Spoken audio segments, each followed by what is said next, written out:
Вриело од корупција во јавните набавки минатата година како последица на политичките интереси, во цените имало драстични разлики, а конкуренцијата била најниска во последните 10 години, покажува најновиот извештај на Центарот за граѓански комуникации. Во 2023 година биле склучени договори за јавни набавки во вкупна вредност од 1,5 милијарда евра, што е за дури 35% повеќе од 2022. Мониторингот покажал дека просекот изнесува од 2,7 понуди по тендер. Секој трет тендер поминал со само една понуда од една компанија. Во овие случаи, цената била идентична на проценетата вредност на тендерот. Најниската цена како критериум продолжил да се користи во 94% од тендерите.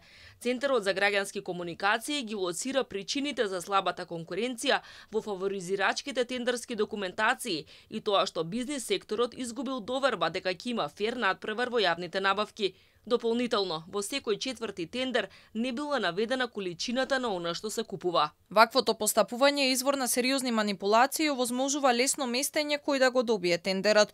Овој пристап делува обесхрабрувачки за потенцијалните понудувачи и во најголем дел од тендерите во кои не се наведени количини е доставена по само една понуда. Ненаведувањето на количините на предметот на набавката е во спротивност со законски утврденото начело на економичност, ефикасност и ефективност на користењето на јавните средства и доведува до тоа договорот да се склучи со цени што се повисоки од реалните на пазарот.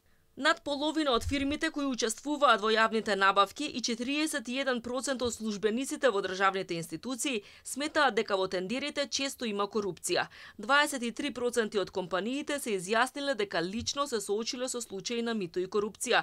Сомнежот го зголемува и податокот дека 25% од вкупната сума се слеала на сметките на само 10 компании. Ако се погледнат имињата на најголемите добивачи на државни тендери, дел од нив се омилените на поранешната власт. На прво место е убедливо Марковски компани, која врши ископ во РЕК Битола. Марковски компани во 2023 година има склучени 20 договори во вкупна вредност од 3,2 милијарди денари, односно 52 милиони евра. Сите договори на Марковски компани се склучени со АД Електрани за ангажирање механизација и специјализирана работна рака за потребите на РЕК Битола.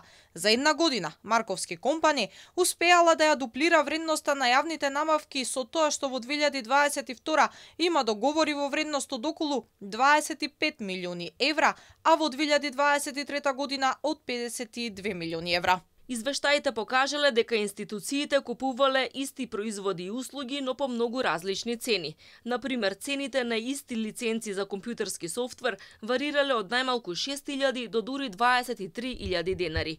Општините пак лани за јавни набавки потрошиле за 40% повеќе пари отколку во 2022 година.